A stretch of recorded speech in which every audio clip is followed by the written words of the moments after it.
Hablar de universidad es hablar de educación, pero es también hablar de la forma en que desde la academia se puede orientar la vida en sociedad. Mucha gente cree que cuando se habla de educación, se habla solamente de las universidades o solamente de las escuelas. La universidad va mucho más allá de lo que son las aulas, pero muchas veces se tiene a la universidad como el depositario de la sabiduría que una sociedad puede tener, desdeñando saberes populares, pero también poniendo como demasiado por encima a aquellos que hemos pasado por una universidad o aquellos que tienen algún título universitario. Si en alguna parte se demuestra la falsedad argumental que se plantea con el tema de los títulos universitarios y la pertenencia a la academia como fórmula de convertir a una persona en impoluta, en el caso de Venezuela.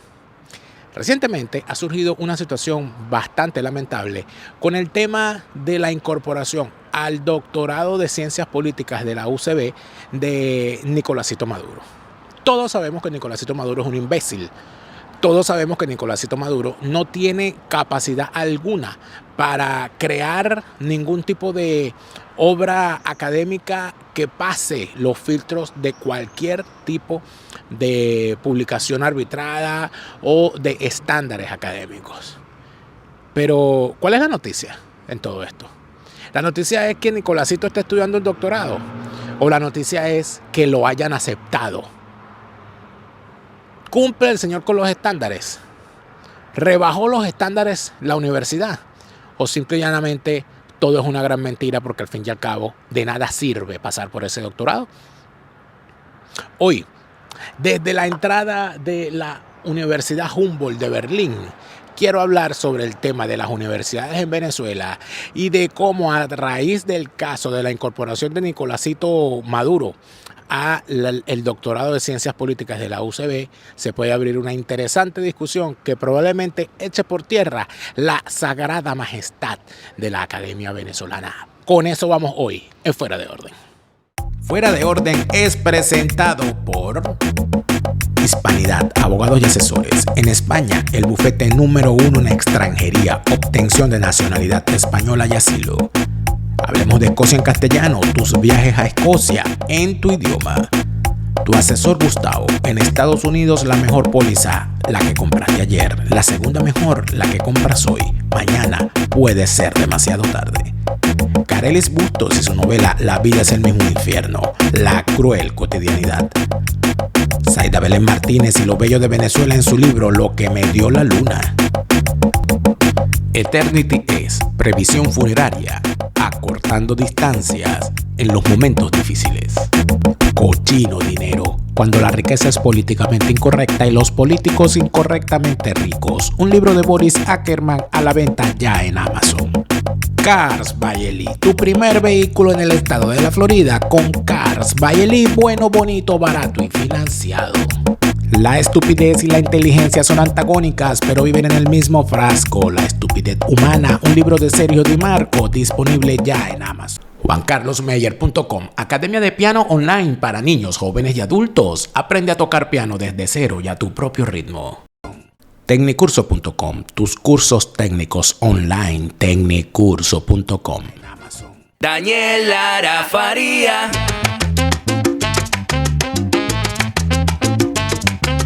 Lara, Daniel Lara Faría, Daniel Lara Faría.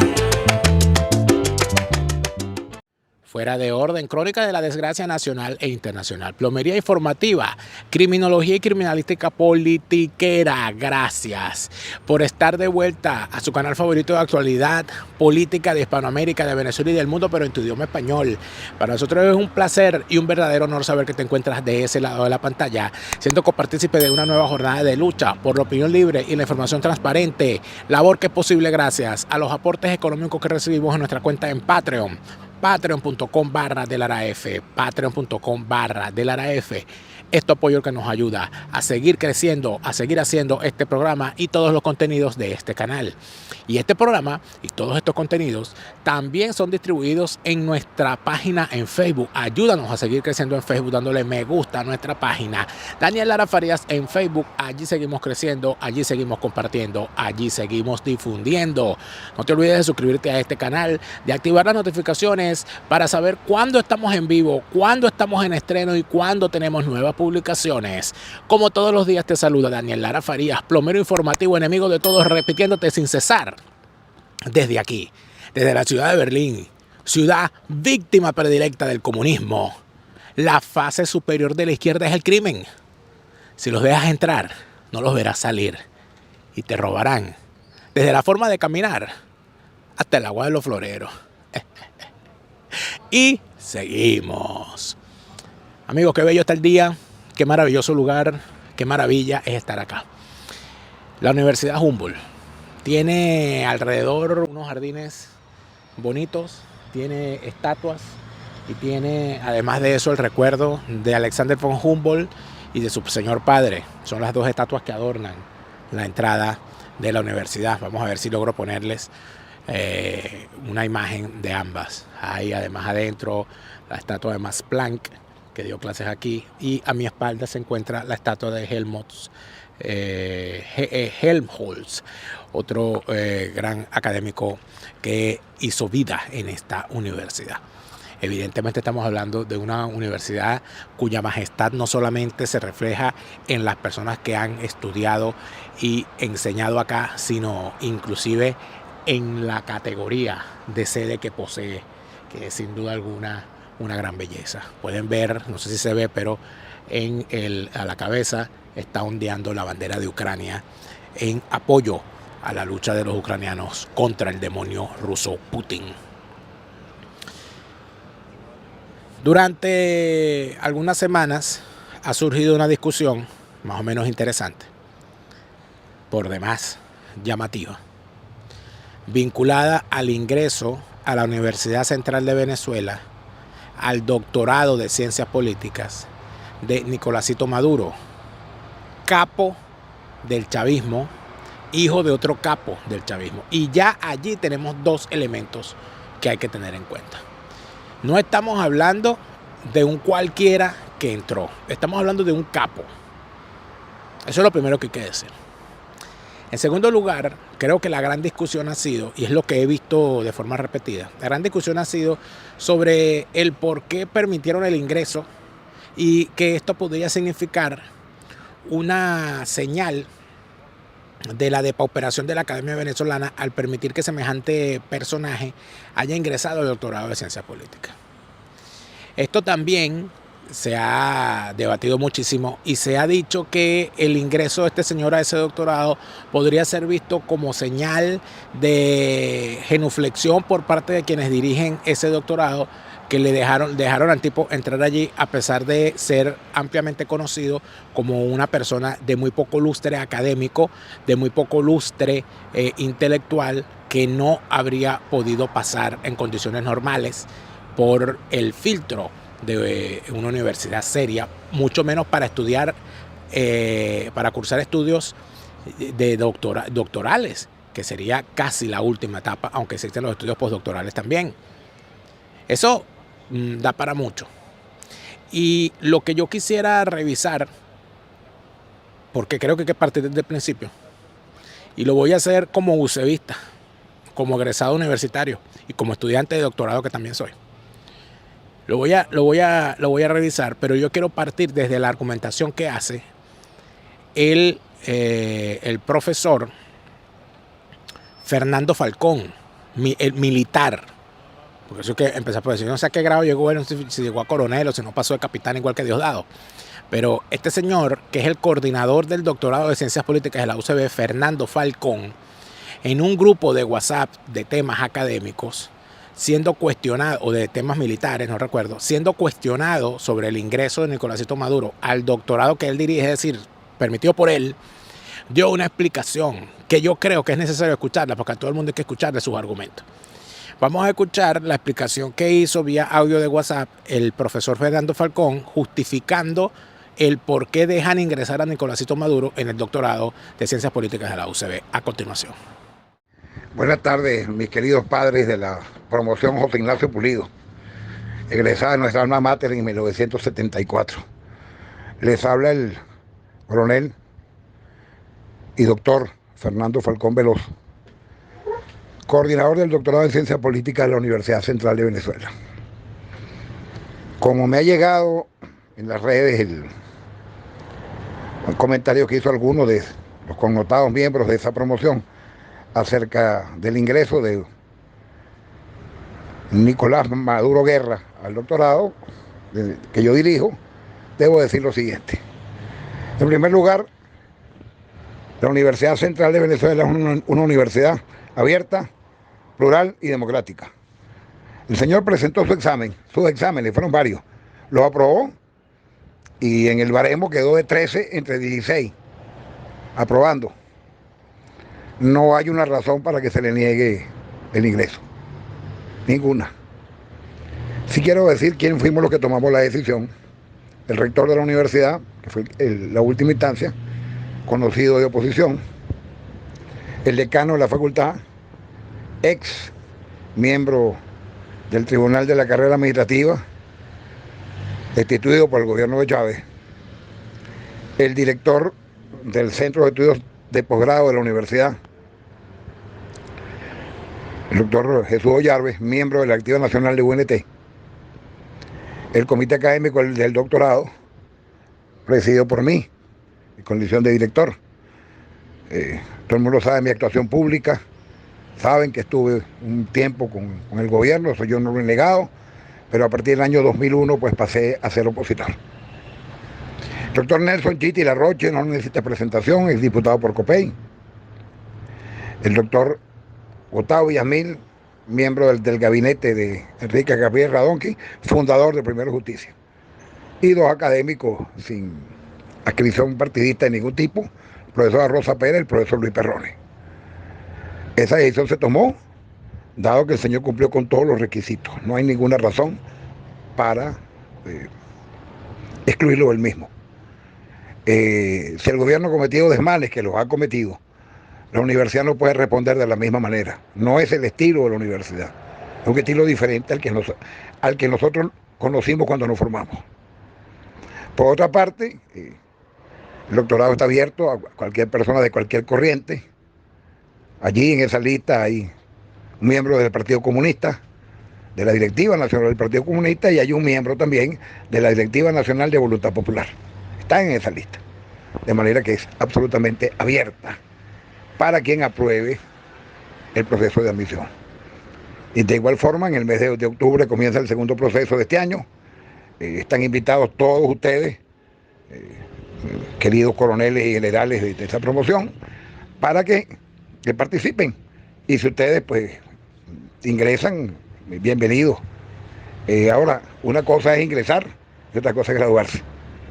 La universidad no regala títulos, la central no regala títulos. Se da la oportunidad, lo demás queda del que ingrese. Muy buenas tardes y lo mejor para ustedes y su familia. Bueno, por supuesto que las excusas se hicieron para que todo el mundo quedara bien. Y creo que hay que dar algunas señas del personaje, aunque él lo dice en el audio, que él no niega que trabajó con el chavismo. No, tú no trabajaste con el chavismo, Fernando Falcón, tú eres chavista desde tu más tierna edad. Fuiste golpista, eres un militar mediocre y además de eso, como profesor, eres aún más mediocre. Por eso es que no te quieren en ninguna parte. El que tú estés dirigiendo, no es una señal de mediocridad del doctorado de Ciencias Políticas de la UCB que Nicolásito Maduro haya entrado. La señal inapelable de mediocridad de ese doctorado es que lo esté dirigiendo un personaje de la catadura de Fernando Falcón, que es un bueno para nada, un malo para todo. No sirvió como militar, no sirve como académico, no sirve como profesor y además de eso, a nivel administrativo, un desastre. Estamos hablando de un tipo que, por cierto, cosa que él no dice, ¿okay?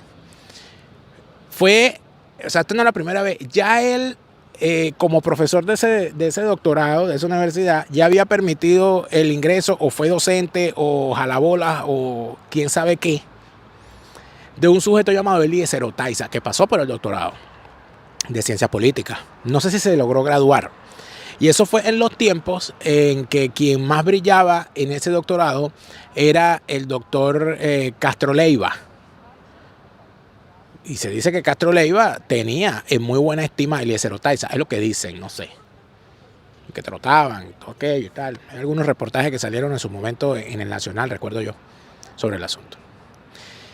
Pero este señor al que acabamos de escuchar, él está dirigiendo ahorita el doctorado de Ciencias Políticas de la UCB. Lo que él no cuenta es que él trabajó con Eliezer Oteiza en la DICIP.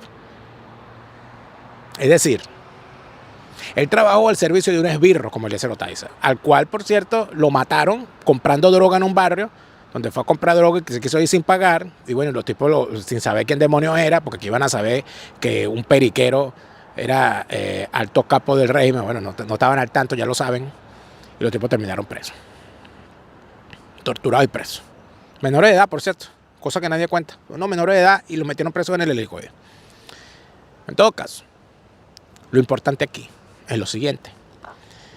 Este señor dice y justifica que a Nicolásito Maduro lo dejaron entrar porque pasó la prueba de admisión y que después de pasar la prueba de admisión ellos no podían hacer menos. Yo le voy a contar una historia de este señor, Fernando Falcón, para que vean ustedes el nivel de falsía de su argumento. Yo estaba recién graduado de la Escuela de Estudios Internacionales y quise hacer una especialización que se llama especialización en Derecho y Política Internacional, allí en la Universidad Central de Venezuela. Y en ese momento el coordinador de ese posgrado, yo no lo conocía, confieso, era Fernando Falcón. Y se hizo una prueba de admisión. Yo presenté la prueba de admisión y la aprobé. Y este sujeto, después de que uno aprobara la prueba de admisión, que se supone que debería ser suficiente para uno entrar, tus notas de pregrado y tu prueba de admisión, yo pasé la prueba de admisión y él puso como requisito adicional que si uno no era egresado de ciencias políticas, no bastaba con pasar la prueba de admisión, sino que tenías que pasar por una evaluación de él, que era el coordinador del posgrado, una entrevista con el coordinador del posgrado. Yo pasé la prueba de admisión y fui a la entrevista con este personaje.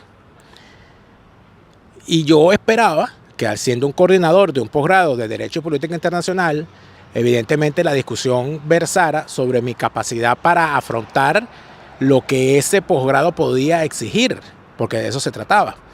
Y cuando llegué a la entrevista, donde no había ninguna otra persona, sino solamente él, el señor me dijo, bueno, mira, para que sepa, este posgrado nosotros lo que queremos aquí son politólogos y tú no eres politólogo. Y yo le dije, profesor, disculpe, pero yo aprobé la prueba de admisión y soy licenciado en estudios internacionales y en ninguna parte de los requisitos de admisión establece que hay que ser politólogo para estudiar este posgrado. Por eso fue que yo participé en la selección y por eso fue que pasé la prueba. Sí, pero es que aquí lo que queremos son politólogos, entonces lo siento mucho. Y me negó el ingreso. Ese es Fernando Falcón. Entonces, ¿qué ocurre con esto, amigo? Con esto ocurre que ese personaje de esa catadura moral es uno más de la cantidad de elementos hundidos en la mediocridad, en la medianía, en la pobreza académica, intelectual e incapacidad administrativa que se han apoderado de la academia venezolana. Olvídate de los grandes académicos, con muy contadas excepciones, debo decir, donde todavía hay algunas personalidades que quedan en las academias venezolanas que guardan cierto respeto. Pero es que tenemos un grave problema, que es que la capacidad académica, o sea, el prestigio intelectual como investigador, etcétera, no convierte automáticamente a quien la posee en un buen profesor, ni mucho menos le da capacidades administrativas. Entonces, a veces tenemos notables vacas sagradas de áreas científicas que son muy buenos como investigadores, pero no son buenos como profesores, ni mucho menos como gerentes de la situación, del hecho académico, y la cosa se convierte en un desastre. Entonces, ¿en qué termina esto? En aquel momento yo recuerdo, bueno, no pude hacer el posgrado, la especialización en Derecho y Política Internacional, y terminé cambiándome y logré hacer el posgrado en la especialización en Gobierno y Políticas Públicas, que no lo terminé porque, bueno, me dediqué, uno tenía que estudiar y trabajar y entre una cosa y la otra no pude, es uno de los posgrados que no terminé.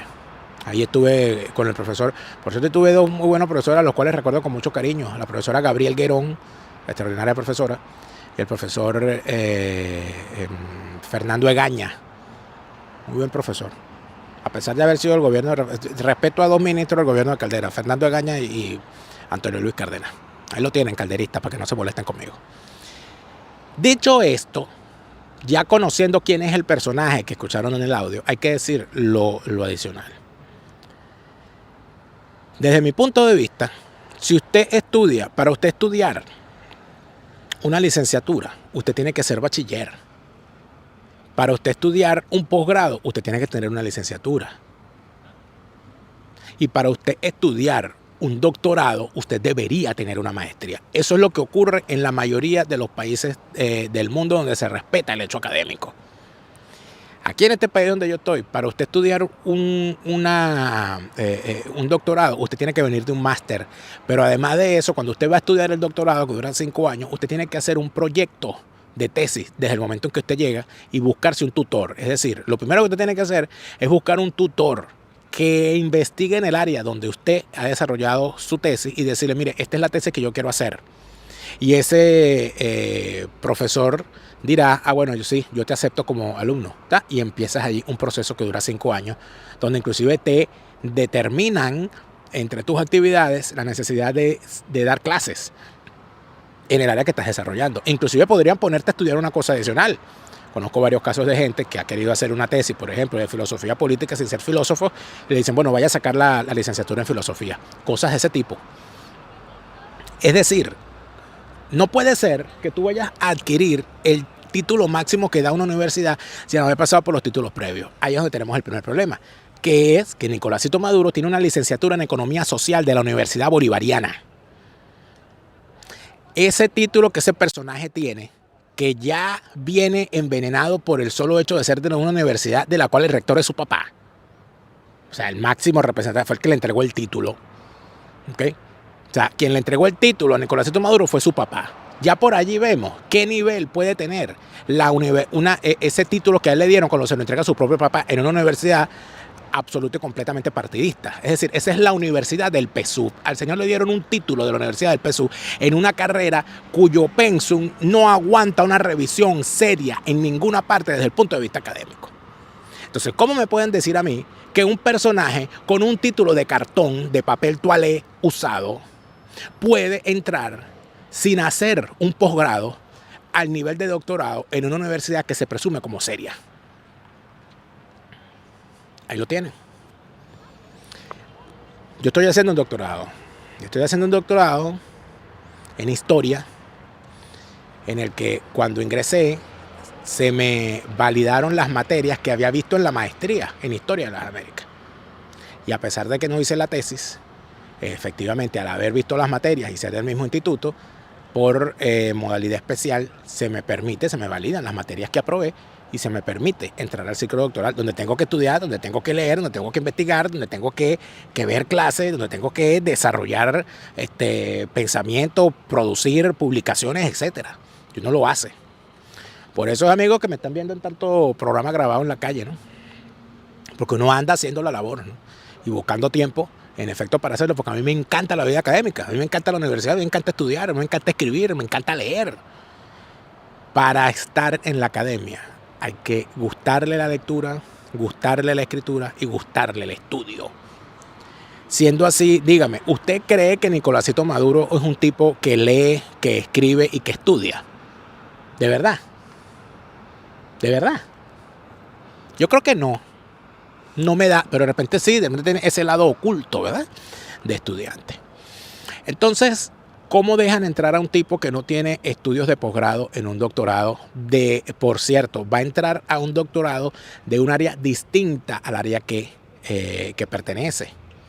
En la gran mayoría de los doctorados, cuando usted llega de una carrera que no es del área a la cual pertenece el doctorado, a usted lo obligan a hacer un curso de formación básico para entrar en la materia. Es decir, si usted va a hacer el doctorado en historia y usted no es historiador o no tiene una maestría en historia, usted tiene que hacer por lo menos un semestre de formación en investigación histórica, en historiografía, en investigación documental histórica, etc. Si usted es médico y va a estudiar un posgrado en gerencia, evidentemente no lo van a tratar igual que a un administrador. Si usted es, abogado y va a estudiar un posgrado, un doctorado en economía, evidentemente no lo van a tratar igual. No quiere decir que no lo pueda estudiar, es que usted tiene que hacer una formación adicional para entrar en la materia económica y poder desarrollarse de forma apropiada en ese nivel doctoral. Siendo así, tenemos a Nicolásito Maduro, que estudió una licenciatura en economía social, quisiera saber qué carajo es eso, en la Universidad Bolivariana. El título se lo entregó su papá. No conocemos su récord de notas. Y el señor va a estudiar un doctorado en ciencias políticas. ¿Qué conocimiento tiene el señor en materia de filosofía de la política, sociología de la política? ¿Qué conocimiento tiene el señor en teoría política, en historia del pensamiento político? ¿Qué conocimientos tiene el señor en todas esas áreas que componen eso que llaman las ciencias políticas? ¿Alguien me lo explica? ¿Que lo adquirió por su cuenta? ¿Y cómo lo demuestra? ¿Tiene obra escrita en la materia? ¿Tiene publicaciones en revistas arbitradas en la materia? ¿Es una persona de prestigio en el área de los estudios políticos o de las ciencias políticas cuya fama lo precede y por tanto engalana al doctorado con su presencia en sus aulas? No. Siendo así las cosas, entonces aquí estamos perfectas y absolutamente claros que lo que se está haciendo con Nicolásito Maduro es inscribirlo en un doctorado para darle el título. Lo van a graduar. El tipo va a salir como doctor en ciencias políticas, alguien le hará la tesis y si no la hace, no importa. Igual los cabrones esos que están allí le van a dar el título. Y usted dirá, ¡ay, qué horror! ¡Qué bajo ha caído la UCB! Cuando yo estudié en la UCB eso no era así. Amigo, la UCB lamentablemente dejó de ser hace muchísimos años, si es que acaso alguna vez lo fue, la casa que vence la sombra. Ya no lo es. Si vamos a hacer una definición de la UCB el día de hoy, creo que tendríamos que irnos más a la definición que desde el resentimiento por haber sido víctima de quienes hallacen vida hizo Rómulo Gallegos en su momento. Universidad, casa de segundones, hermana menor de la revuelta, tú también tienes la culpa. Tú también tienes la culpa, Universidad Central de Venezuela, porque desde tus aulas salieron connotados delincuentes a engrosar las filas del chavismo. Tú también tienes la culpa, Universidad Central de Venezuela, porque a tu aula magna entró en 2 oportunidades con bombo y platillo el delincuente asesino de Fidel Castro. Tú también tienes la culpa, Universidad Central de Venezuela, porque de tus aulas salieron las conjuras y las conspiraciones y los guerrilleros y asesinos que asolaron la democracia venezolana en los años 60 al grito de tomar el cielo por asalto. Tú también tienes la culpa, Universidad Central de Venezuela, porque a tu campus prohibiste la entrada de un hombre como Carlos Rangel, teórico de las libertades en Venezuela, que cuando publicó su libro Del buen salvaje al buen revolucionario, lo sacaron a palos y a piedras de las instalaciones de la Universidad Central de Venezuela, donde fue a presentar su libro. Tú también tienes la culpa, Universidad Central de Venezuela, cuando vemos que los teóricos principales del chavismo no solamente son egresados, sino profesores de tu universidad, como Jorge Giordani, como Nelson Merentes, como Héctor Navarro, como Trino Alcides Díaz, como este batracio de Juan Barreto. Tú también tienes la culpa, Universidad Central de Venezuela, porque en tu aula se graduaron una partida de delincuentes que durante el tiempo que estuvieron en la universidad lo que se dedicaron fue a la revuelta. Jorge Rodríguez, que fue presidente de la FCU, por ejemplo, por decir uno. Los hermanos Villegas, por decir otros. Y así comenzamos y no terminamos. Fue en la Universidad Central de Venezuela donde se refugiaron toda esa pandilla de malditos delincuentes asesinos de las guerrillas de los años 60, 70 y 80 que hicieron de la Universidad Central de Venezuela su feudo y que vivieron del presupuesto universitario durante décadas. Y de allí luego de acabar con la Universidad Central de Venezuela, de repartirse cupos dentro de la universidad en función del partidismo, de repartirse prebendas con el presupuesto del comedor, con el presupuesto de la Fundación UCB, con el presupuesto del estadio, con el presupuesto de todo lo que se hacía allá adentro, saltaron del parasitismo UCBista al parasitismo del Estado a gobernar con Chávez.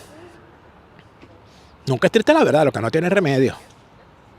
Se puede decir que la Universidad Central de Venezuela se está echando a perder ahorita porque le dieron entrada a un delincuente como Nicolásito Maduro al doctorado de Ciencias Políticas. Pero a ustedes se les olvidó que un violador y asesino serial como Edmundo Chirino fue rector de la Universidad Central de Venezuela. A ustedes se les olvidó que un tipo acusado de violar a su propio hijo como lo fue Mayor Toro fue rector de la Universidad Central de Venezuela. A ustedes se les olvidó que Nelson Merente fue un connotado profesor de la Universidad Central de Venezuela. A ustedes se les olvidó que José Guerra, diputado de Primero Justicia, delincuente de ayer y de hoy de la academia, fue director de la Escuela de Economía de la UCB. A ustedes se les olvidó o sabían, no sé, realmente no sabían, que la Universidad Central de Venezuela es el sitio donde en la Escuela de Economía y en la Escuela de Sociología se salieron los principales promotores del estatismo venezolano, donde nunca se habla de liberalismo, nunca se habla de libertades, nunca se habla de una cosa distinta que no sea el ejemplo de las economías socialistas. ¿Cómo no? La Universidad Central de Venezuela tiene en su panteón de honor a hombres como Jacinto Convit, José María Vargas, oye, a tanta gente de prestigio, sin duda alguna. Pero es como Venezuela. Tenemos el Orinoco y tenemos el Guaire. Entonces, bueno, pero tú eres UCBista, ¿cómo no vas a defender tu universidad? ¿Cómo van a dejar entrar a Nicolásito? Que entre o que salga, da lo mismo. La Universidad Central de Venezuela no va a ser mejor por la presencia o no de Nicolásito en su seno, porque ya la Universidad Central de Venezuela lamentablemente fue carcomida por la sombra. Dejó de ser la casa que vence la sombra para ser la universidad engullida por la sombra. Y eso no va a cambiar mientras tengamos el sistema que tenemos. Y personajes mediocres como ese tipo Fernando Falcón, que es el coordinador de ese doctorado y que seguramente se sentirá muy feliz al lado de Nicolásito, como se sintió feliz al lado de Eliezer Oteiza, y que seguramente buscará luego de ser profesor de Nicolásito enchufarse con él como se enchufó con Eliezer Oteiza en su momento. Más aún tenemos razón para decir que la mediocridad se comió a la Universidad Central de Venezuela. Es la misma catadura moral del decano de la Facultad de Arquitectura, que mandó a tumbar una edificación histórica siendo arquitecto, patrimonio cultural de la humanidad, mandó a tumbar una pared para meter un Ferrari en el lobby de la facultad. Es la misma infamia de los que han permitido que los hermanos Rodríguez metan sus manos dentro del claustro universitario, dentro de la ciudad universitaria. Es la misma infamia que ha permitido que el presupuesto de la Universidad Central de Venezuela se haya disuelto y hay dinero para muchas cosas menos para mantener las edificaciones. Es la misma infamia que durante años ha secuestrado cargos de docentes dentro de la universidad sumidos en la mediocridad, donde los ascensos dentro de la academia son producto del reciclaje de documentos que no sirven para nada. Usted revisa el programa, el trabajo de ascenso de un profesor de la Universidad Central de Venezuela para ascender de profesor instructor a profesor asistente. Y lo que se encuentra es el reciclaje de su trabajo de especialización o el reciclaje de un trabajito que presentó y hasta plagios de trabajo de alumnos se puede presentar allí. ¿Cuántos documentos, cuántas investigaciones publicados en universidades, en publicaciones arbitradas tiene la UCB hoy? ¿Cuántos libros en materia de importancia, tesis en materia de ciencia política o de cualquier otra materia han salido en los últimos 20 años de la Universidad Central de Venezuela? ¿Cuánta creación ha salido en los últimos 20 años de la Universidad Central de Venezuela? ¿Cuántas publicaciones de prestigio han reseñado la Universidad Central de Venezuela? ¿Cuánta gente en el mundo busca irse a Venezuela para estudiar en la Universidad Central de Venezuela? Porque aquí en esta universidad hay estudiantes de toda parte del mundo. Porque cuando un estudiante en Japón, en China, en Seúl, en cualquier parte del mundo quiere estudiar una carrera en una universidad de prestigio, no aparece la Universidad Central de Venezuela entre las opciones. ¿Eso de quién es culpa? ¿Eso es culpa de Nicolásito? ¿Eso es culpa del chavismo? ¿O es culpa de los usevistas que dejamos que la sombra se comiera nuestra universidad? Amigo, universidad, casa de segundones, hermana menor del chavismo o madrastra del chavismo. Tú también tienes la culpa. Nunca es triste la verdad. Lo que no tiene es remedio. Vamos a escuchar uno de los testimonios de los torturados por el régimen chavista y cuyo verdugo, por cierto, ha sido blanqueado literal y figurativamente por los medios de comunicación de la oposición falsaria desde el momento en que saltó la talanquera para decir que el chavismo era malo. Y se encuentra muy tranquilo en los Estados Unidos este delincuente llamado Christopher Figuera, después de haber sometido a vejámenes, torturas y violaciones de los derechos humanos a tanta gente en Venezuela. A continuación, el testimonio del oficial de la SOTA narrando cómo es una víctima de un militar chavista que hoy en día es héroe de la oposición falsaria que tiene a Edmundo Pato el Mundo como candidato. Chávez se murió y no vuelve. Nosotros sí volvemos mañana con Más Fuera de Orden. Hasta entonces.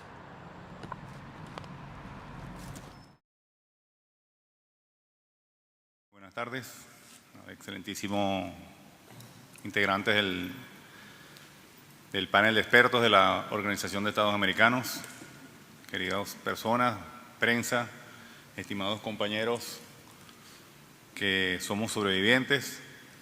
Un saludo muy especial a mi hermana y a mi querida esposa que se encuentra en estos momentos conmigo. Yo soy el capitán de navío Luis Humberto de la Sota Quiroga, oficial institucional de la Fuerza Armada Nacional. Permanecí 5 años, 4 meses y 11 días, detenido arbitrariamente bajo la custodia de la Dirección General de Contrainteligencia Militar de GECIN. Siempre y de manera pacífica y por órgano regular denuncié la corrupción y politización dentro de la Fuerza Armada Nacional, además de negarme a decir el lema de un partido político. Debido a las elecciones presidenciales que se realizarían el 20 de mayo del 2018, la Fuerza Armada Nacional estaba encuartelada cumpliendo con el Plan República. 2 días antes de las elecciones presidenciales, el 18 de mayo del 2018, me encontraba en mi lugar de trabajo, en la base naval de Turiamo. Yo para ese entonces ocupaba el cargo de segundo comandante de la 8ª Brigada de Comandos de Mar. Aproximadamente a las 5 de la tarde, una comisión integrada por integrantes de la Dirección General de Contrainteligencia Militar a bordo de un helicóptero y en presencia de mi comandante, el contraalmirante para ese entonces, Edward Ojeda Sojo,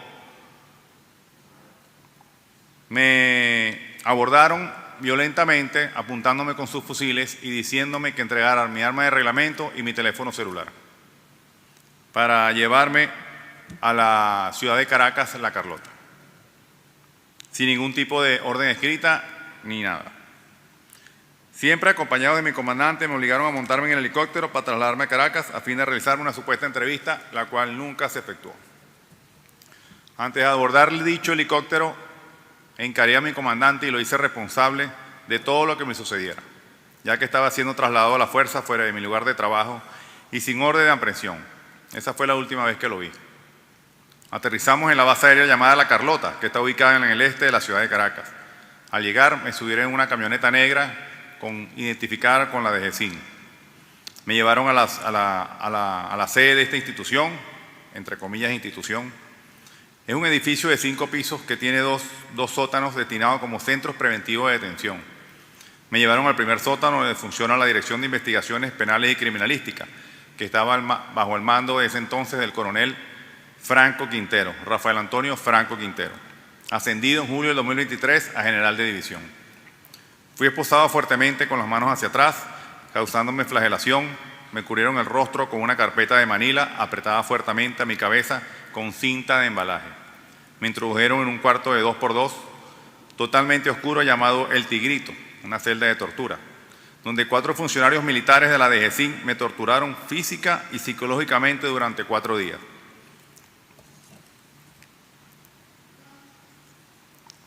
Me asfixiaron en reiteradas ocasiones con bolsas plásticas, hasta provocarme sangrado en la nariz. Me colocaron pistola en la sien, simulando una ejecución. Con palos me golpearon en las costillas, las rodillas y las piernas. Me privaron del sueño colocándome en posición de estrés, golpeándome cada cierto tiempo, con gritos, me aislaron celularmente, me inducían el miedo a morir. Me privaron de comida, agua potable y mis medicamentos para la presión arterial. Tuve que orinarme encima, pues no me permitieron ir al baño. Estuve durante esos 4 días tirado en el piso como un animal. Las manos, debido a la fuerte presión de las esposas, se hincharon produciendo un fuerte dolor. Me rompieron la piel de las muñecas y aún tengo la cicatriz. Los nombres de mis torturadores los conocí después. Todos ellos fueron ascendidos de rango militar por Nicolás Maduro. El mayor Néstor Nectalí Blanco Hurtado, el teniente de navío Abel Angola, el capitán Jonathan Eduardo Becerra Requena y el teniente Saúl Moisés Méndez Calderón. Mientras me torturaban, me preguntaban los nombres de los supuestos conspiradores. Yo les respondía que no sabía nada. Me preguntaron si conocía al capitán de corbeta Rafael Acosta Arévalo. Les respondí que por supuesto, que había sido mi instructor en el curso de comando y lo conocía en la época de cadetes en la Escuela Naval de Venezuela. Antes de mi presentación en el Tribunal Militar, el día 20 de mayo de 2018, me trasladaron del Tigrito, una celda de tortura, a otro lugar en el mismo sótano llamado La Pecera, un espacio de tortura, para un chequeo médico de un médico forense del Servicio de Medicina Forense. Este fue llevado a cabo por el doctor Luis Manuel Lugo Pinto. Yo estaba con una capucha negra, visiblemente torturado por presentar moretones, camisa llena de sangre, ropas con olor a orina, laceraciones en las muñecas. Mis torturadores me obligaron a poner mis huellas digitales en un papel, que luego incluyeron en mi expediente, el cual dice que estaba en buen estado de salud y que sufría de hipertensión. De allí me llevaron nuevamente a la celda de tortura conocida como El Tigrito, hasta el día siguiente que me trasladaron a la policía técnica para hacerme la reseña junto con 5 comandos de mar, que también habían detenido arbitrariamente. El traslado se hizo en una camioneta negra de las de DECIN. Nos mantenían la cabeza agachada, nos daban golpes en la cabeza y nos obligaban a hacer silencio. Ninguno de los funcionarios de esta institución nunca dijo nada ni pasó la novedad por el estado de tortura en que nos encontrábamos. Nos trasladamos nuevamente a la DECIN y al día siguiente nos presentaron en el Tribunal Militar Primero de Control en Fuerte Tiuna, Caracas. El Código Orgánico Procesal venezolano establece un periodo de 48 horas.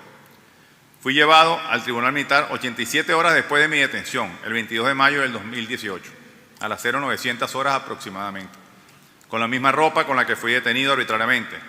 De mi detención no me permitieron hacer llamadas telefónicas ni hablar con el abogado. No sabía cuáles eran los cargos los cuales me estaban acusando y mi familia no sabía dónde estaba. Me presentaron hasta la juez militar mayor Claudia Pérez Benavides de Mogollón, visiblemente golpeado, con moretones en las costillas, la camisa ensangrentada, las muñecas laceradas y con las ropas malolientes por mis fluidos. El tribunal se encontraba la juez, la fiscal militar Keila Ríos Lara, el defensor público que me impusieron, el capitán Enrique Simeone. Y ante ellos denuncié las torturas recibidas en los sótanos de la DECIN y mi detención arbitraria, pues nunca recibí una orden de aprehensión ni notificación alguna. La jueza me respondió de forma irónica que eso no era de su incumbencia y ordenó mi reclusión en el mismo lugar donde me habían torturado.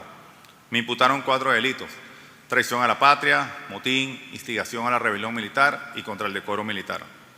La audiencia de presentación se realizó 7 meses después. Antes de iniciar la audiencia se me acercó el defensor público designado por la Corte Marcial y me comentó que a la jueza no le gustaban los abogados privados, que sería mejor nombrarlo a él, y enseguida me aconsejó declararme culpable para evitar el juicio. Cabe destacar que este abogado público me visitó una sola vez en la DGCIN y fue para decirme que me declarara culpable. Mi familia no estuvo en el tribunal militar, ellos ignoraban que me estaba presentando. Ese mismo día me regresaron a la DGCIN. En cuanto llegué, pasé al resguardo de la Dirección de Custodia, bajo el mando del mayor Daniel Sosa. Me forzaron a desnudarme en presencia de personal femenino. Me afeitaron la cabeza, me golpearon, no me permitieron llamadas telefónicas, me insultaban, se burlaban, me decían que violarían a mi esposa, que me iba a podrir aquí, que no existían los derechos humanos, que era un traidor. Fui aislado en una celda reducida, totalmente oscura, a la que llaman el cuarto de los locos. Una celda de tortura con temperaturas glaciales, sin colchón, con una braga verde sin ropa interior. Me daban los alimentos en un envase que tiraban al piso, sin cubierto. Tenía que comer con las manos llenas de excremento. A veces me privaban de alimentos, mis necesidades fisiológicas sólidas las hacía en una bolsa plástica, si la tenía. De lo contrario, evacuaba en el piso, orinaba en un envase y solo tenía acceso a la ducha una vez por semana. En esa situación estuve 32 días, sin abogado, sin llamada, sin visita, sin artículos de aseo personal, sin otra ropa que la braga verde que me dieron, como si fuese un prisionero de guerra. Me privaban del sueño, golpeaban a toda hora la puerta de la celda. Cuando entraban tenía que ponerme de rodillas frente a la pared de la celda con las manos detrás de la cabeza. Luego de 36 días de mi detención arbitraria y soledad prolongada, me permitieron recibir visitas de familiares directos. Mi anciana madre en esa época tenía 81 años, 2018. Me fue a visitar y yo estaba en malas condiciones físicas y psicológicamente. No sabía nada de mi esposa y mis hijos, quienes tuvieron que huir de Venezuela al día siguiente de mi detención,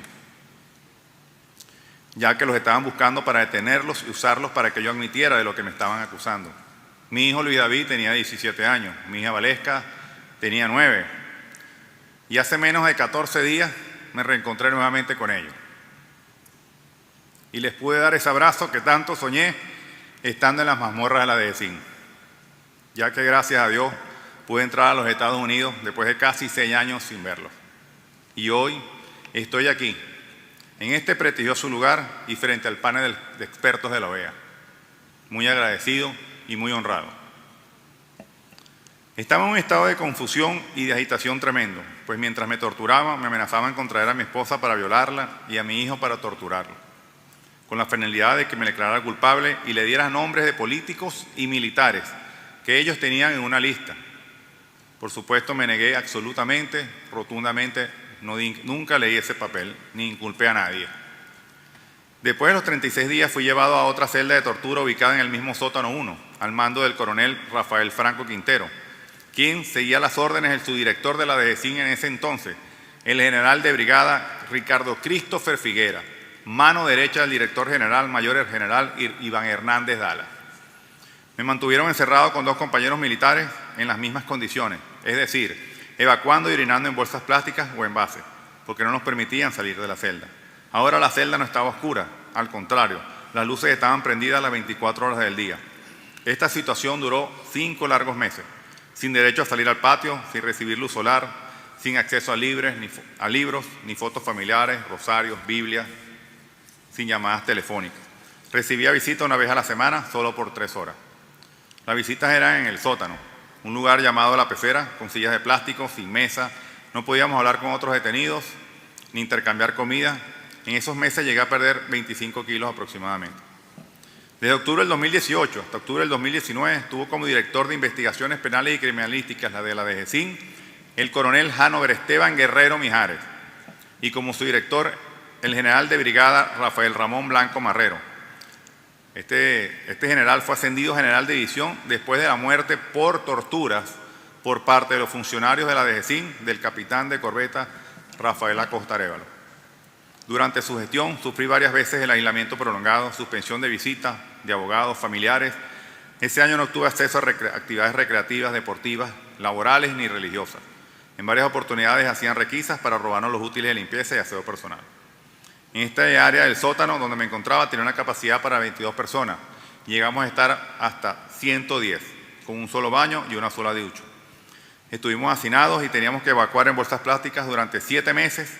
No me permitieron llamadas telefónicas ni salidas del patio. Me quejé en varias oportunidades con el coronel Hanover Guerrero y las denuncias salieron en los medios de comunicación. Este coronel me amenazaba de muerte en reiteradas oportunidades, lo cual fue denunciado por mi señora madre en julio del 2019 en el Ministerio Público y en la Defensoría del Pueblo, quienes nunca atendieron ni una sola de las denuncias consignadas en más de 5 años. Durante la gestión de este coronel, Hanover Guerrero, los tratos crueles, inhumanos, degradantes se intensificaron. Tuve poca exposición al sol, lo que me causó debilitamiento muscular, depresión y hongos en la piel, entre otras cosas. En el 2019 nos enteramos del asesinato por torturas del capitán Acosta Arévalo, pues el resto de la causa estaba siendo presentado en el Tribunal Militar, donde yo me encontraba. Todos llegaron visiblemente torturados, presentando moretones en las costillas, laceraciones en las muñecas, los ojos morados ocasionados por golpes y algunos signos postraumáticos. Ese año, en ese mes, recibió el general de brigada Carlos Terán Hurtado, un psicópata especialista en tortura psicológica, entrenado en Cuba, que ascendió a general de división en julio del 2022 y quien gozaba y se reía de nuestra situación y condiciones de reclusión. Este mismo general, el 1 de enero del 2020, ordenó el traslado de aproximadamente 50 presos políticos a la Casa de los Sueños, un sitio de tortura, un sitio creado para la tortura, ubicado en el sótano 2 de la DGCIN. Para confundirnos y hacernos pensar que estábamos siendo llevados a otro sitio, nos encapuchó, nos montó en los vehículos con música a todo volumen y nos dio vueltas alrededor de la sede. Todo esto para torturarnos psicológicamente y hacernos pensar que estamos yendo a otro sitio. Esta Casa de los Sueños es un recinto que consta de 16 celdas de 3 metros por 2, pintadas de color verde.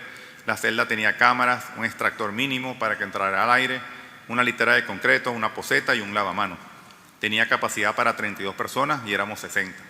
Además, la luz permanecía encendida las 24 horas del día, la puerta tenía una ventanilla para pasarnos los alimentos y siempre estaba cerrada. Durante los primeros 30 días en ese lugar me mantuvieron encerrado sin acceso a la ducha y después solo permitían duchar una vez a la semana. En ocasiones esa celda para 2 personas estuve hasta con 6 personas, donde dormíamos, evacuábamos, comíamos dentro de dicha celda, nauseabunda. En esas condiciones estuve 10 meses hasta que fui trasladado de la Casa de los Sueños a la DGCIN, Policía Militar en el Fuerte Tiuna. Ese año, esos 10 meses que estuve en la Casa de los Sueños, solamente nos permitieron 7 llamadas telefónicas. Solo tuve 10 visitas de abogado y 9 visitas de mi mamá. El año 2020 fue el año donde se inició la pandemia y la usaron como excusa para mantenernos aislados. Era marzo cuando anunciaron la suspensión de las visitas y de abogados en los familiares en los centros de reclusión de la DGCIN. Ya tenía 4 meses sin ver la luz del sol. A pesar de este aislamiento, en julio del 2020 me contagié de COVID-19, situación que ellos siempre negaron. Me dejaron encerrado en la celda sin atención ni tratamiento. A los contagiados los pasaban a otro lugar y estábamos aislados sin supervisión médica. En septiembre del 2020, la Comisión de la Alta Comisionada de los Derechos Humanos de la Organización de las Naciones Unidas, para ese entonces la señora Michelle Bachelet, logró ingresar a la sede de la DGCIN. Entrevistaron a 13 presos políticos, de los cuales yo fui uno. Fui entrevistado por 2 funcionarios de dicha oficina y la entrevista se realizó en la oficina del general Carlos Terán Hurtado. Pese a las advertencias que hicimos, que estábamos siendo grabados y escuchados, no pudieron hacer nada para cambiar el sitio de la entrevista. Pero de todos modos formulé las denuncias de las violaciones de los derechos humanos, torturas y tratos crueles de la que había sido víctima, con nombre y apellido de los torturadores. Y también denuncié la falta de atención médica en la época del COVID-19. Ese día, una vez que se fueron los funcionarios de la ONU, por órdenes de dicho general Carlos Terán Hurtado, me aislaron en mi celda con luz prendida día y noche durante 3 días. Y luego de la presentación ante el Consejo de Derechos Humanos de la ONU, del informe de la Misión Independiente de Determinación de los Hechos sobre Venezuela, donde salió el caso número 13, Luis de la Sota y otros, fui forzado a entrar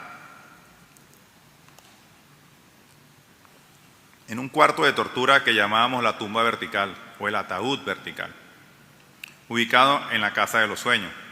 En el exterior tiene una puerta negra con un letrero amarillo que dice alta tensión. Por dentro es un espacio de 60 por 60 de ancho y 2,75 de alto. Es un lugar tan estrecho que solo puedes permanecer de pie. Mis hombros rozaban las paredes. Es oscuro y de olor nauseabundo. Allí permanecí durante 12 horas, esposado con las manos hacia atrás, sin alimentos, ni agua, ni medicinas, ni orinándome encima y casi sin poder respirar. Me sacaron de esa celda de tortura por las denuncias en redes sociales. Esta represalia fue denunciada por mi familia ante la oficina de la ONU en Venezuela, ante la Misión Independiente de Determinación de los Hechos sobre Venezuela, ante el Comité de Represalias de las Naciones Unidas. En la Asamblea General de la ONU, en septiembre del 2021, el secretario general Antonio Guterres presentó su informe anual sobre represalias y solicitó mi protección, lo cual nunca ocurrió, pues durante los 5 años, 4 meses y 11 días que estuve detenido arbitrariamente, nunca se me respetaron mis derechos humanos ni fundamentales. Al mes siguiente fui trasladado a la Policía Militar a una celda de 2 metros por 3, con una puerta con barrotes y candados. La celda extremadamente sucia y maloliente, con presencia de roedores, zancudos, extremadamente calurosa. En la ventana de dicha celda colocaron una unidad de aire acondicionado con el calor dando hacia la celda. Tenía una poceta y un lavamanos. Salí a ducharme solo cuando los custodios querían. Igual la salida al patio. Ese mismo año, en el 2020, fui trasladado nuevamente a la Casa de los Sueños sin orden de traslado, sin informar al tribunal y sin informarle a mi abogado. Estuve 3 meses nuevamente en la Casa de los Sueños, en confinamiento celular, soledad prolongada, privación sensorial, no había ruidos, ni voces, ni salidas al sol. Para entonces estaba recibiendo el cargo como director de investigaciones el coronel José Brito Hernández, otro oficial que está señalado como torturador en varios informes diferentes de las Naciones Unidas. Luego una serie de denuncias en los medios y la presión de la Comisión del Alto Comisionado de los Derechos Humanos me trasladaron a una clínica para hacer unos exámenes de laboratorio donde me vio un médico internista, el urólogo y el cardiólogo. Como resultado me mandaron tratamiento y medicamentos. El informe del urólogo decía: se evidencia lesiones en próstata con discreto aumento de tamaño consistente en hiperplasia prostática grado 1. Preocupa la elevación del boom de la creatinina, lo que indica un problema en la función renal. Presencia de sangre en la orina, por lo que se solicita consulta con el nefrólogo y otros. Exámenes que nunca se hicieron y nunca fui trasladado. Estos exámenes me los hicieron un año después, diagnosticándome deficiencia renal grado 1 y donde el médico pedía una evaluación semestral, la cual nunca se cumplió. La ley orgánica del Código Orgánico Procesal Penal dice que supuestamente buscaba la agilización del procedimiento penal a no permitir detenciones preventivas durante más de 3 años. Sin embargo, mi caso nunca se aplicó. Permanecí en prisión preventiva durante 1960 días. La Corte Marcial, al frente del general Edgar Rojas Borges, que estuvo a cargo hasta el 2021, y luego a cargo del exfiscal militar, el general Luis Emilio Vázquez Quintero, cargo actual, negaron los amparos constitucionales, consignados por falta del debido proceso. Recibieron las denuncias de tortura y nunca hicieron nada. Violaron los tratados internacionales, así como los jueces militares de los tribunales de control, Mayor Claudia Benavides de Mogollón, Teniente Coronel Leonard Bernía Pereira, el Coronel Pedro José Milano Rincones y el juez del Tribunal de Juicio General de Brigada Luis Galaviz González, quienes nunca protegieron mis derechos y permitieron que en mi contra se cometieran crímenes de lesa humanidad, al mantenerme detenido arbitrariamente, violando la Constitución y las leyes de la República, y peor aún, permitieron que mis torturadores me mantuvieran bajo su custodia durante más de 5 años sin jamás haber iniciado una investigación. El Grupo de Trabajo de Detenciones Arbitrarias de las Naciones Unidas se pronunció en mi caso en marzo del 2022, solicitando mi liberación y reparación inmediata. Este es un procedimiento cuasi jurídico que los Estados partes de la ONU deben cumplir. Sin embargo, ni los tribunales militares ni el Ministerio Público atendieron dicha solicitud. A lo largo de mi detención arbitraria recibí toda clase de insultos, tratos crueles, torturas, golpes, vejaciones, intimidaciones, exasperaciones reiteradas, provocadas adrede, luz artificial las 24 horas del día, ausencia de intimidad, amenazas verbales, vejaciones reiteradas por parte del personal militar que estaba encargado de mi custodia, en su mayoría subalternos que no respetaron mi rango. En el periodo que duró mi detención fui víctima de diferentes tipos de tortura, tanto físicas como psicológicas. Estas condiciones de reclusión, la tortura, los tratos crueles e inhumanos, las ordenaba el mayor general Iván Hernández Dala, quien es el jefe de la Casa Militar de Maduro y director general de la DGCIN, desde el año 2014 hasta la actualidad. Sus órdenes las cumplen los subdirectores, los directores y todo el personal subalterno de la DGCIN. El ministro de la Defensa, el general en jefe Vladimir Padrino López, quien se mantiene en ese cargo desde el 2015, ha sido responsable de la tortura sistemática en contra de los miembros de la Fuerza Armada que hemos demostrado descontento hacia una institución politizada y corrupta y que en la actualidad funciona como una organización transnacional del crimen organizado, donde se premia con ascenso de rangos y cargos a los militares corruptos y a los que torturan, asesinan y desaparecen a la disidencia. Adjunto a este documento la lista de todos los involucrados en mi caso. Para finalizar, quiero mencionar las denuncias de torturas, tratos crueles, inhumanos o degradantes que consignó mi familia desde el 2018 al 2023. De aproximadamente 170 actuaciones consignadas en los diferentes organismos como los tribunales militares, el Ministerio Público, la Defensoría del Pueblo y el Tribunal Supremo de Justicia, 80 son denuncias de tortura, tratos crueles, inhumanos o degradantes. Es decir, el 47% de las diligencias estuvieron dirigidas a denunciar mis condiciones de reclusión, las torturas recibidas y la negativa de darme atención médica, a pesar de necesitarla urgentemente. Ninguna denuncia tuvo respuesta. más que la visita que me hiciera la fiscal Dusaí Dueñas para reclamar las denuncias que hacía mi hermana Molly de la Sota en las redes sociales y hacer un informe en donde nada se dijo de mis condiciones de reclusión, de salud y mucho menos de tortura. Ningún organismo venezolano cumplió con los mecanismos de protección de derechos humanos y acceso a la justicia. No quisiera dejar de mencionar que Venezuela es el único país en América Latina que tiene más de 100 presos políticos militares, según cifras de varias organizaciones no gubernamentales. El 56% de los presos políticos de Venezuela son militares. El 96% de ellos hemos sido presentados torturados en tribunales y nos desaparecen al momento de la detención por más de un mes. En estos momentos, varios de mis compañeros que estaban detenidos arbitrariamente desde hace más de 5 años en los sótanos nauseabundos de la DECIN fueron trasladados al nuevo centro de tortura llamado El Rodeo 1, que dirige la vicealmiranta Celsa Bautista Ontiveros, ministra para Asuntos Penitenciarios y que custodia la DGCIN. Varios han sido sentenciados a 30 años de prisión, como el mayor Juan Carlos Marrufo, a quien detuvieron con su esposa y que también se encuentra detenida. El general Héctor Hernández da Costa, que sentenciaron a 16 años de prisión en un juicio sin pruebas, donde sus torturadores fueron testigos. Al teniente coronel Idermarín Chaparro, condenado a casi 8 años de prisión y ahora enfrenta otro juicio por conspiración, aunque ha estado incomunicado durante meses. El régimen venezolano no solo viola la Constitución y las leyes, sino que no cumple con los tratados, pactos y convenios internacionales. No cumple con los procedimientos especiales de la ONU. 10 militares obtuvimos decisiones favorables a nuestra liberación del Grupo de Trabajo de Detenciones Arbitrarias de la ONU y nunca se respetaron. Más de 20 militares presos o expresos políticos hemos tenido medidas cautelares de la Comisión Interamericana de Derechos Humanos y jamás se respetaron. En el momento de la detención, tortura y muerte del capitán de corbeta Rafael Acosta Arévalo, la DGCIN tenía en pleno medidas cautelares de la Corte Interamericana de Derechos Humanos. Tampoco se respeta la Convención de Viena para los militares de doble nacionalidad. En mi caso, nunca permitieron la visita consular. Asimismo, el secretario general de las Naciones Unidas solicitó medidas de protección para mi persona por haber sido objeto de represalias al ser testigo de la ONU. Y jamás se cumplió. A pesar de las denuncias nacionales e internacionales, nunca han dejado de perseguir, detener arbitrariamente y torturar. A esos valiosos compañeros militares, hombres de honor, quienes aún se encuentran ilegalmente detenidos y ahora en el nuevo centro de tortura del régimen venezolano, El Rodeo 1, por ustedes estoy aquí, alzando la voz y haciendo estas denuncias. Les envío toda mi solidaridad a ustedes y a sus familias, que sigan resistiendo, que no pierdan la fe y la esperanza. Acuérdense que rendirse no es una opción.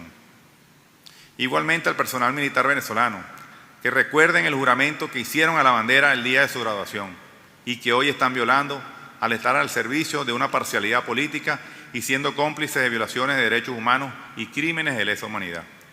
Con la esperanza de que haya justicia en Venezuela y como dijo el secretario general, el señor Luis Almagro, un país sin justicia es un país fracasado. Me pido de ustedes, muchas gracias.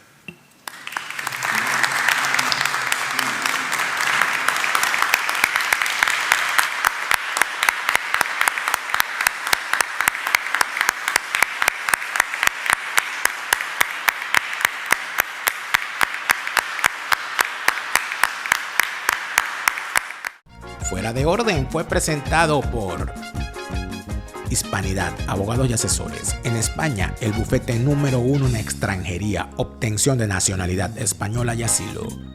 Hablemos de Escocia en castellano, tus viajes a Escocia en tu idioma. Tu asesor Gustavo, en Estados Unidos la mejor póliza, la que compraste ayer. La segunda mejor, la que compras hoy. Mañana puede ser demasiado tarde. Carelis Bustos y su novela La vida es el mismo infierno, la cruel cotidianidad. Zaida Belén Martínez y lo bello de Venezuela en su libro Lo que me dio la luna.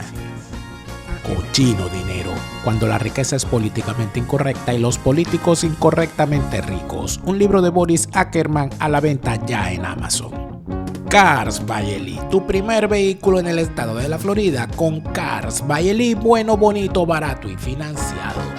La estupidez y la inteligencia son antagónicas, pero viven en el mismo frasco. La estupidez humana, un libro de Sergio Di Marco, disponible ya en Amazon. JuanCarlosMeyer.com, academia de piano online para niños, jóvenes y adultos. Aprende a tocar piano desde cero y a tu propio ritmo. Tecnicurso.com, tus cursos técnicos online. Tecnicurso.com. Amazon. Eternity es previsión funeraria, acortando distancias en los momentos difíciles. Te lo repite, Lara Farías, Chávez se murió y no vuelve. No te deprimas, siente alegría, escucha bien lo que te estoy diciendo. Te lo repite, Lara Farías, Chávez está